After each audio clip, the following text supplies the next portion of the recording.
नमस्कार, इस वीडियो में आपका स्वागत है। मैं हूं राहुल सिन्हा। केंद्र सरकार ने नई शिक्षा नीति को मंजूरी दे दी।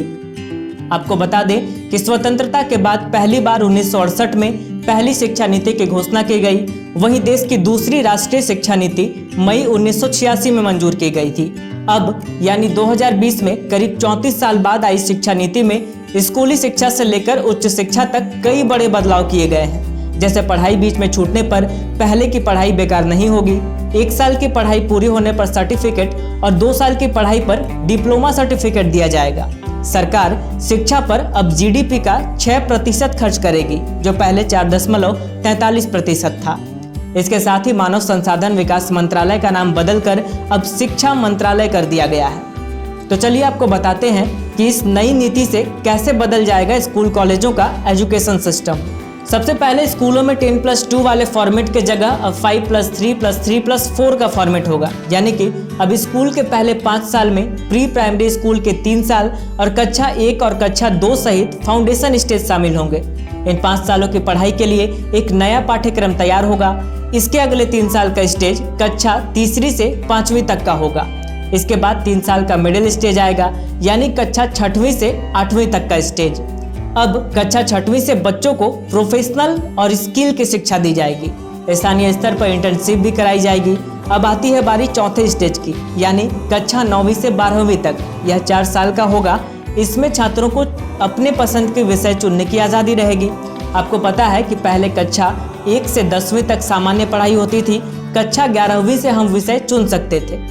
5+3+3+4 के नए स्कूल एजुकेशन सिस्टम में पहले 5 साल 3 से 8 साल के बच्चों के लिए, उसके बाद के 3 साल 8 से 11 साल के बच्चों के लिए, उसके बाद के 3 साल 11 से 14 साल के बच्चों के लिए और स्कूल के सबसे आखिर के 4 साल 14 से 18 साल के बच्चों के लिए निर्धारित किए गए हैं। नई शिक्षा नीति के तहत अब 10वीं और 12वीं की बोर्ड में परीक्षाओं में बड़े बदलाव किए जाएंगे। इसके लिए कई अहम सुझाव दिए गए हैं, जैसे साल में 2 बार परीक्षाएं कराना। शिक्षा नीति में कहा गया है कि विभिन्न बोर्ड आने वाले समय में बोर्ड परीक्षाओं के प्रैक्टिकल मॉडल को तैयार करेंगे, जैसे वार्षिक, सेमेस्टर और मॉड्यूलर बोर्ड परीक्षाएं।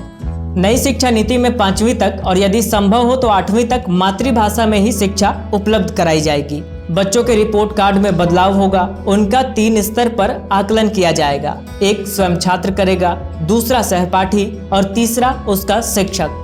उच्च शिक्षा सचिव अमित खरे ने बताया कि नई नीति में मल्टीपल एंट्री और एग्जिट यानी कि बहुस्तरीय प्रवेश और निकासी व्यवस्था लागू की गई है। इस व्यवस्था के तहत अगर 4 साल इंजीनियरिंग पढ़ने या 6 सेमेस्टर पढ़ने के बाद आप किसी कारणवश आगे नहीं पढ़ पाते हैं, तो अब आपको 1 साल के बाद सर्टिफिकेट, 2 साल के बाद डिप्लोमा और 3 से 4 साल के बाद डिग्री मिल जाएगी। यह छात्रों के हित में एक बड़ा फैसला है। 3 साल की डिग्री उन छात्रों के लिए है जिन्हें हायर एजुकेशन नहीं लेना है। वहीं 4 साल की डिग्री करने वाले स्टूडेंट्स 1 साल में एमए कर सकेंगे।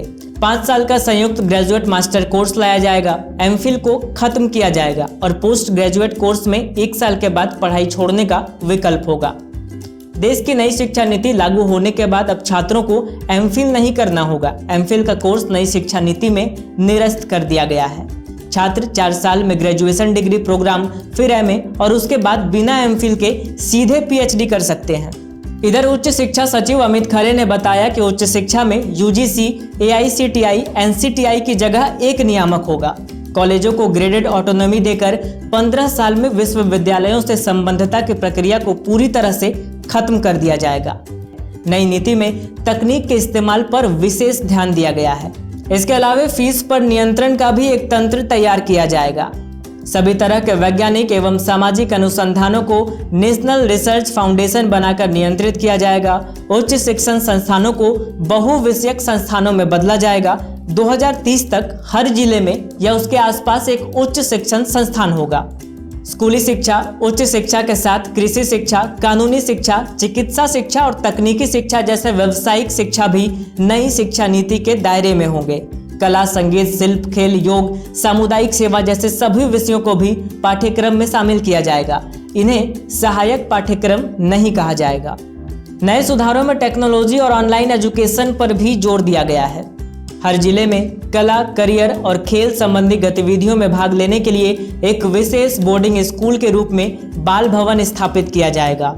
त्रिभाषा फॉर्मूला विद्यार्थियों को स्कूल के सभी स्तरों और उच्च शिक्षा में संस्कृत को एक विकल्प के रूप में चुनने का अवसर दिया जाएगा। त्रिभाषा फॉर्मूला में भी यह विकल्प शामिल होगा। इसके मुताबिक किसी भी विद्यार्थी पर कोई भी भाषा नहीं थोपी जाएगी। भारत की अन्य पारंपरिक भाषाएं और साहित्य भी विकल्प के रूप में उपलब्ध होंगे।